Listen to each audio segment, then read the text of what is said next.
కుక్కకాటు బాధితులకు రిలీఫ్ ఇస్తూ కర్ణాటక ప్రభుత్వం ఒక జీవో జారీ చేసింది. ఈ జీవో సారాంశం ఏంటంటే, ఎవరైనా సరే కుక్కకాటు బాధితులకి ట్రీట్మెంట్ కోసం 5,000 రూపాయలు అందించబోతున్నారు. కుక్కకాటు వల్ల మరణం సంభవిస్తే 5 లక్షల రూపాయల కంపెన్సేషన్ ఇవ్వబోతున్నారు.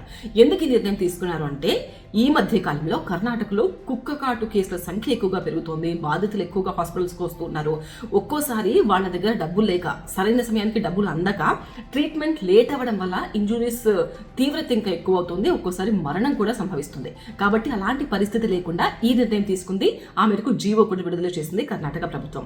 సో దీని ప్రకారం ఏంటంటే, కుక్కకాటు బాధితులకు కుక్క కరిచిన వెంటనే హాస్పిటల్కి వెళ్తే, ప్రైవేట్ హాస్పిటల్ అయినా గవర్నమెంట్ హాస్పిటల్ అయినా వాళ్ళ దగ్గర డబ్బులు తీసుకోకుండా ట్రీట్మెంట్ చేయాల్సిందే. సో ఈ మేరకు 3,500 రూపాయలు ఇనిషియల్ అమౌంట్ కింద కుక్కకాటు బాధితుడికి లేదా కుటుంబ సభ్యుడికి అకౌంట్లోకి నేరుగా వేస్తారు. 1,500 మాత్రం సువర్ణ ఆరోగ్య సురక్ష ట్రస్ట్ కింద ఆ అకౌంట్లోకి వేస్తారు. సో దీనివల్ల వాళ్ళకి ఏంటంటే ఇమ్మీడియట్గా రిలీఫ్ దక్కుతుంది. ట్రీట్మెంట్ అనేది బిల్లుల జంజాటము, డబ్బులు ఎక్కువ అవుతాయేమో అన్న టెన్షన్ ఇదంతా లేకుండా ఫస్ట్ వాళ్లకు ట్రీట్మెంట్ అందుతుంది.